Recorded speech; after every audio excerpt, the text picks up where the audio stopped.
Mesdemoiselles, Mesdames, Messieurs, Shalom Aleichem, nous sommes dans la rubrique consacrée aux grands du peuple juif, les sages, les Chachamim, qui ont illuminé le peuple juif tout au long des siècles, les siècles pendant lesquels nous étions en Eretz Israël, à l'époque des Tanaïm, des Amoraïm, l'époque de la Mishnah, l'époque de la Gemara, et des époques plus tardives, l'époque des Rishonim, l'époque des commentateurs de l'époque du Rambam, et également des Acharonim, ceux qui sont apparus donc plus tard, y compris également les contemporains. Aujourd'hui, nous allons nous intéresser à un très grand personnage du peuple juif, puisqu'il est peut-être un des piliers du peuple juif de ces 300 dernières années, le Baal Shem Tov, qui est le fondateur de la Chassidoute, mais qui a été très certainement un des grands guérisseurs du peuple juif. Comment parler d'un géant qui n'a laissé que très très peu d'écrits, et dont les élèves n'ont mis par écrit les enseignements que plus de 30 ans après sa mort? Le Baal Shem Tov est certainement un des plus grands révolutionnaires de l'histoire spirituelle du peuple juif, puisqu'il a été à l'origine d'un mouvement qui a précisément révolutionné le monde juif et qui l'a d'une certaine manière guéri. En fait, comme je l'ai dit, on est beaucoup plus précis lorsque l'on dit que le Baal Shem Tov a guéri le peuple juif. Il a vécu quelques dizaines d'années après la mort du faux messie Shebtei Tzvi. C'est une année de traumatisme spirituel terrible, puisque, comme vous le savez, ce faux messie s'est converti à l'islam. Époque donc de déception.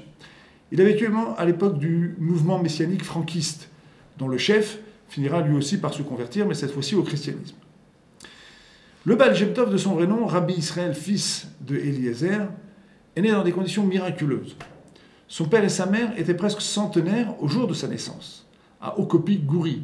C'était en Pologne, et c'était le 25 août 1760. Jeune enfant, il disparaissait déjà souvent de longues heures, et très vite, à l'âge de 3 ans, il est orphelin. Comme nous l'avons dit en introduction, nous ne disposons que de très peu de sources écrites sur le Baal Shem Tov. La plus grande partie de ce qui nous est parvenu a été mis par écrit par les élèves plus de 30 ans après sa mort. On sait donc très peu de choses sur le lieu d'étude et sur son étude elle-même. Qui étaient ses maîtres? Était-il un génie depuis son plus jeune âge? Etc. etc. On sait que son père, qui était un homme droit, chassid, pieux, lui a enjoint avant sa mort d'aimer chaque juif. Il lui a demandé de se répandre en Havat Israël, et également d'étudier la Torah et de la répandre chez le plus grand nombre de gens. Orphelin, il a été pris en charge donc par la communauté jusqu'au jour où il rencontre le Rav Ephraim de Broidi, qui est venu lui poser une question et qui découvre un tzaddik nistar, un juste caché. Et au fond, c'est peut-être ce qu'on peut retenir des 30 premières années de la vie du Baal Shem Tov. C'était effectivement un génie, mais il aura surtout tout fait pour rester un tzaddik nistar, un juste caché. Et c'est au point que son propre beau-frère le prendra pour un paysan ignorant, de la pire grossièreté. Le Rav Ephraim de Broidi, ayant reconnu, lui, la grandeur et la sagesse du Baal Shem Tov, décida de lui proposer sa fille en mariage.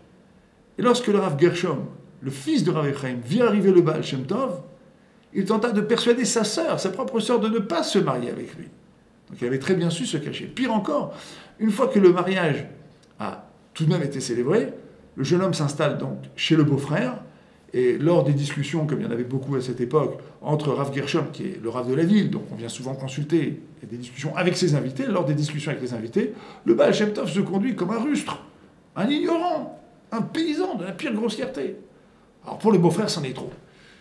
Il a une maison dans les Carpates, le sort du jeune couple est scellé, mieux vaut se séparer, et donc ces deux simples d'esprit, c'est comme ça qu'ils le regardent, ils iront habiter dans les Carpates, ils pourront se livrer à des activités agricoles, rêver ensemble et méditer sur la nature et les prodiges de la création divine, sans dérocher le beau-frère, ni entacher la bonne réputation de la famille.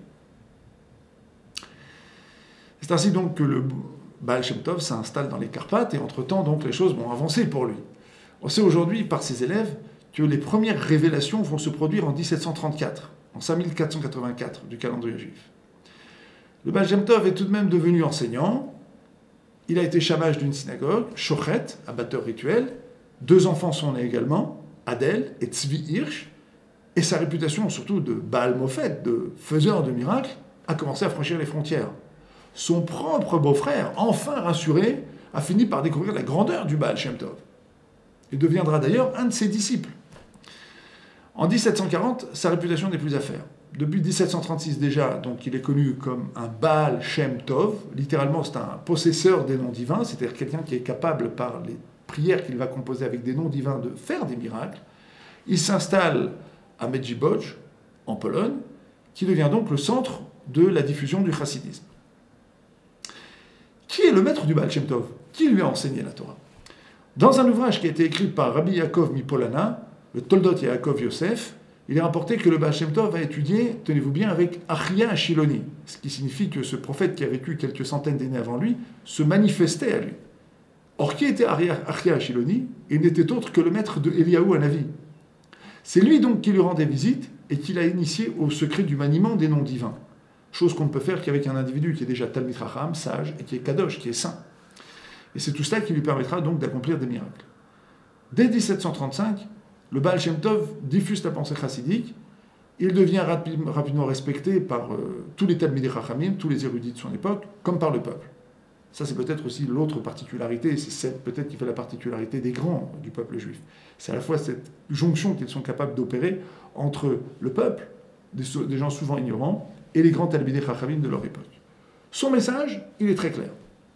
Il est basé sur ce qu'on appelle la dvekut, la communion, la symbiose avec l'être divin, par la avodat Hashem, par ce qu'on appelle en français le service divin, et le dévouement avec autant d'enthousiasme que de dévotion. Lorsque le Baal Shem Tov recevra les premiers exemplaires du Roi Chaim HaKadosh, qui est un des livres de référence du monde séfarade, il va y découvrir l'expression de sa pensée. Ce livre d'ailleurs est devenu un ouvrage de référence et de base dans les milieux chassidiques. C'est ce qui fait d'ailleurs que très souvent les milieux sfaradim et chassidiques trouvent comme ça des points de jonction assez facilement. De son vivant, il y a eu très peu de disputes avec les mitnagdim, puisque vous savez que beaucoup de rabbanim se sont opposés au développement de la chassidoute. Il y a eu une très grande marloquette qui, d'une certaine manière, dure encore aujourd'hui, entre les mitnagdim, les opposants, et la chassidoute. Mais de son vivant, il n'y a pratiquement pas eu de dispute. Les opposants à sa méthode, donc les mitnagdim, ne se sont pas directement manifestés. C'est surtout après son décès, en 1760, en 5520 du calendrier juif, que les grandes marloquettes, les grandes disputes vont apparaître. Souvent d'ailleurs dû à l'irresponsabilité de certains de ses partisans. De son vivant, de très nombreux grands rabbanim le rejoignent, notamment donc son beau-frère, Rav Gershon Kitover, le Maggid de Mezerich, qui était un des grands dirigeants de son époque, et d'autres encore. La vraie dispute dans laquelle les mitnagdim, les opposants, donc vont s'opposer aux chassidim, les vraies disputes seront au coude à coude, elles se dérouleront avec les partisans du faux Messie. Mais si déjà on parle de dispute, de marloquette, bien, la vraie dispute, en vérité, c'est une dispute dans laquelle les mitnagdim, les opposants aux chassidim, et les chassidim, en fait, seront au coude à coude. C'est la seule vraie dispute qui va exister à l'époque du Baal Shem Tov. Elle va se dérouler avec les partisans du faux Messie Jacob Frank. Les partisans de ce faux Messie se convertissent massivement au christianisme en 1759, non sans avoir clairement menacé de tout faire pour provoquer la destruction spirituelle et physique du peuple juif. On pense que cet épisode a occasionné au Baal Shem Tov un tel chagrin, un tel tsar, qu'il serait décédé des suites de la peine qu'il a ressentie durant cette période. Il décède donc le premier jour de Shavuot 5520, et à partir de cette époque, ses élèves donc répandent son enseignement. Il faut dire ici que parmi les déclarations prêtées au Baal Shem Tov, il a déclaré que lors des révélations célestes qu'il a vécues, il lui a été signifié que le Messie ne viendrait pas tant que la chassidoute ne serait pas largement diffusée dans le monde juif. De 1760 jusqu'à 1797, l'année du décès du Gaon de Vilna, c'est chose faite, puisque c'est par milliers que se comptent les adeptes donc de la chassidoute. Il est bien sûr très difficile d'évoquer le Baal Shem Tov sans raconter quelques-unes des histoires qui ont jalonné sa vie, les histoires de miracles du Baal Shem Tov. Pourtant, je n'ai pas pris ce parti, j'ai préféré plutôt vous livrer ici quelques-uns des enseignements qui sont les enseignements clés du Baal Shem Tov et qui forment en fait la trame de la chassidoute, tout courant confondu. Un des premiers enseignements, et c'est peut-être un des enseignements les plus significatifs du Baal Shem Tov, le Baal Shem Tov a l'habitude de dire « Lorsque Dieu souhaite punir un homme, il le prive de la foi, de la émouna ». C'est une des phrases qu'aimait à répéter le Baal Shem Tov. Et c'est une phrase qui est extrêmement significative parce qu'elle signifie que souvent les gens pensent pouvoir se passer de Dieu, alors qu'en fait, c'est lui-même qui se retire de leur existence et qui leur fournit toutes les raisons de penser que cette existence peut être menée sans lui. C'est là un des traits caractéristiques de la Hashgacha Pratit. On emmène l'homme là où il a envie d'aller, on le laisse aller là où il tient absolument à se rendre. Lorsque Dieu veut punir un homme, il lui retire la foi, c'est-à-dire la possibilité même de penser qu'il y a des solutions surnaturelles, extraordinaires, à toutes ces difficultés, à tous ces problèmes dans la vie. De là, on va passer ici à une suite d'enseignements qui sont donc les points clés, je crois, de la chassidoute. Donc le premier, évidemment, la foi, la émouna. Le Baal Shem Tov a vécu 50 ans après les massacres perpétrés par les Cosaques en 1648-1649. Ceci avait causé la mort de 100 000 juifs, alors que la Pologne ne comptait que 400 000 juifs. Ce judaïsme était donc en pleine reconstruction. Et il lui fallait à la fois l'espoir, mais aussi un sens renouvelé de son lien avec Akadosh Baruch Hu, avec Dieu. Il fallait donc une très grande émouna, et c'est ce que le Baal Shem Tov va s'employer à diffuser. Deuxième chose, la confiance en Dieu, le bitachon b'Hashem. Dieu veut le bien de son peuple. Même dans les folies de l'histoire, dans les folies des hommes, dans les ténèbres de l'exil, on peut quand même discerner cette idée que développe la Gemara dans le traité Brachot, que Shem, chez Adam, Mevarech, Chayav Adam Levarech ala Tova, Chayav Levarech ala Ra, de la même manière qu'un homme doit adresser une bénédiction à Dieu lorsque il vit des événements prodigieux, des événements agréables, des événements valorisants pour lui, et bien de la même manière, dans le malheur, il doit continuer à penser que Dieu veut son bien. Cette douleur qu'il vit, c'est un bien qui est retenu, mais qui ne demande qu'à advenir après la période de souffrance. Il y a donc cette idée de la confiance en Dieu, qui est une idée clé du Baal Shem Tov, mais qui est en fait une idée que le Harizal a développée bien avant lui. Il faut préciser ici aussi une chose très intéressante, c'est que le Harizal avait dit qu'après son décès, coup sur coup, viendraient 3 personnes qui termineraient le dévoilement de la Kabbalah. Et effectivement, si on regarde les dates de naissance donc, des grands du peuple juif, on voit que le Baal Shem Tov, puis ensuite le Ramchal, Rabbi Moshe Chaim Lutzato, et le Gaon de Vilna, sont nés à une même époque et ont vécu, se sont croisés à quelques années, donc ont vécu pratiquement dans le même siècle. Et ce sont des gens qui, pour certains, auraient même pu se croiser. Le Gaon de Vilna a dit que s'il avait connu le Ramchal, il serait allé recevoir sa Torah. Et en fait, ce sont 3 personnes qui ont continué, 3 grands sages du peuple juif, qui ont diffusé chacun à leur manière les enseignements cachés, les enseignements de la Kabbalah. Le bitachon b'Hashem, la confiance en Dieu dans une période de souffrance, c'est un des enseignements clés de la Kabbalah. Et le Baal Shem Tov, précisément, a contribué plus que tout autre dans le peuple à répandre cette idée que même une période de souffrance est une période de préparation pour quelque chose de plus positif. Et donc le peuple ne doit pas perdre espoir. Voir l'intervention divine dans chaque domaine de la vie, à chaque instant de sa vie. Autrement dit, et c'est là aussi une idée clé, si la Emouna ne se trouve pas dans une dimension quotidienne, palpable, elle perd toute sa valeur. 4e point, la tfila. C'est le terrain chassidique par excellence. Tous les chants que vous connaissez aujourd'hui, ce qu'on appelle la musique chassidique, celle que vous entendez aujourd'hui dans les mariages, que vous entendez dans les cassettes, c'est la musique la plus répandue. Les chants, les mélodies, les refrains les plus connus aujourd'hui sont directement issus de cette culture de la tfila. C'est l'instrument de l'élévation par excellence. La tfila des chassidim, c'est un morceau. Si vous venez en Israël, c'est évident qu'il ne faut pas perdre l'occasion de vous rendre dans des tiges, entendre les rebbe, les chassidim chanter le vendredi soir avec une dvekout, avec une symbiose absolument extraordinaire. C'est vraiment quelque chose qu'il faut avoir vécu. 5e point, étudier la Torah avec pureté et sincérité, autant qu'avec simplicité. L'étude est ouverte à tous. Elle n'est pas réservée à une élite. Là, ici, il y avait un point qui deviendra plus tard, chez les partisans de la chassidoute, un point de démagogie, car personne n'avait dit le contraire. L'étude n'était pas destinée à une élite. L'étude a été pour tout le monde. Tout le monde a l'obligation d'étudier la Torah. Simplement, il y avait le souci de former précisément des rabbinim qui seraient capables d'enseigner. Et là, effectivement, on leur donnait à eux plus de chances qu'à tout autre. Toute personne qui était capable d'enseigner, effectivement, était poussée. Et était poussée donc dans la voie de l'étude. Mais l'obligation de l'étude, elle était pour tout le monde. En Europe de l'Est, en Pologne, en Lituanie, connaître la Mishnah et la Gemara, si ce n'est par cœur, du moins la connaître presque parfaitement, du moins dans les dinim, les lois qu'elle présente, était tout à fait quotidien.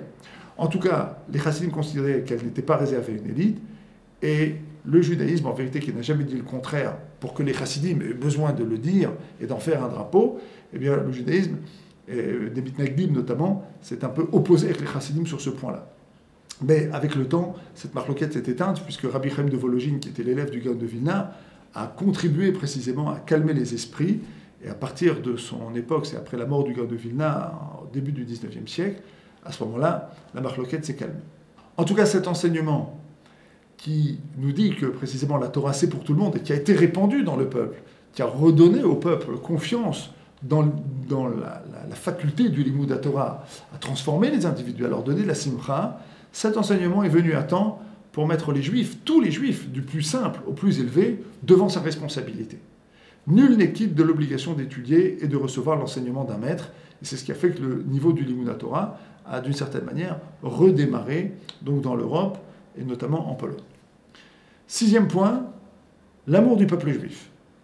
Il le voulait, lui, le Baal Shem Tov, débordant, sans limite, sans restriction. Et évidemment, les récits chassidiques abondent d'histoires où un impie ou une personne qui présente toutes les apparences d'un impie se révèle être une âme extrêmement pure mais qui s'ignorait. De là à juger tout le monde sans aucune exception favorablement, il n'y aura qu'un pas que Rabbi Nachman de Breslev va franchir, et avec lui donc tous ses nombreux disciples. 7e point, la Emunat Rachamim, la foi dans la sagesse des sages. Le juste, le tzaddik, c'est le pilier du peuple. Il le soutient. Le peuple lui doit son existence. Jusque-là, rien de nouveau. À Seder HaRav, on sait que le Rav joue un rôle clé. Le tzaddik, c'est celui qui est tzaddik et sodolam. Il soutient le peuple. C'est par son mérite que le peuple peut continuer à exister. Mais les chassidim vont donner à cette notion-là une notion tout à fait particulière. Le Rebbe occupe dans la pratique des cours chassidiques une place primordiale. Il est le centre de la Avodat Hashem, du service divin. Il le fédère. C'est lui qui permet ce service-là. C'est lui qui en est en quelque sorte le phare et l'image. 8e point, l'unité du peuple, la hardout.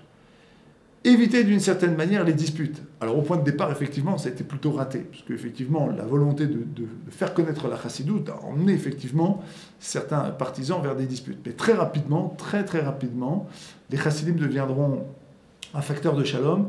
Ils voudront favoriser le shalom en toutes circonstances. Et de son vivant, comme on l'a dit, le Baal Shem Tov, il n'y a pratiquement eu aucune des grandes disputes qui ont caractérisé les 30 années qui ont suivi son décès. Mais très rapidement, les chassidim seront des artisans du rapprochement, et notamment grâce à l'initiative, donc, comme on l'a dit, de Rabbi Chaim de Volojine, l'élève du Gaon de Vilna, les choses vont rapidement se calmer et rentrer dans le rang. On dit souvent d'ailleurs aujourd'hui chez les chassidim que l'entêtement du Gaon de Vilna, la dureté du Gaon de Vilna, et après le sens de la synthèse opérée donc, par Rabbi Chaim de Volojine ont permis d'éviter les dérives du mouvement chassidique. C'est ce qui fait qu'aujourd'hui le monde chassidique est partie intégrante donc, du monde juif, et c'est ce qui fait qu'aujourd'hui la pensée chassidique est une pensée qui a formidablement enrichi le peuple juif. 8e point, le chesed, la bonté. Chaque juif exprime un bout de la lumière divine. Il a le droit à tous mes égards. Je dois respecter tout le monde, je dois montrer prévenant avec tout le monde, je dois être à l'écoute de tout le monde. 9e point, last but not least, la simcha. C'est peut-être l'événement le plus spectaculaire du monde chassidique, des mélodies du Shabbat, aux chants entonnés par des centaines de fidèles, dans le malheur comme dans le bonheur, la joie doit être présente à tout instant. Pour terminer, nous allons citer 2 enseignements du Baal Shem Tov, et qui sont, je crois, peut-être, là encore, des points clés de l'enseignement de la chassidoute. Baal Shem Tov disait, la crainte de Dieu, la yirat Hashem, sans simcha, sans joie, c'est pas la crainte, c'est la dépression. Souvent, les gens croient être remplis de crainte, alors qu'en vérité, ils sont remplis de tristesse.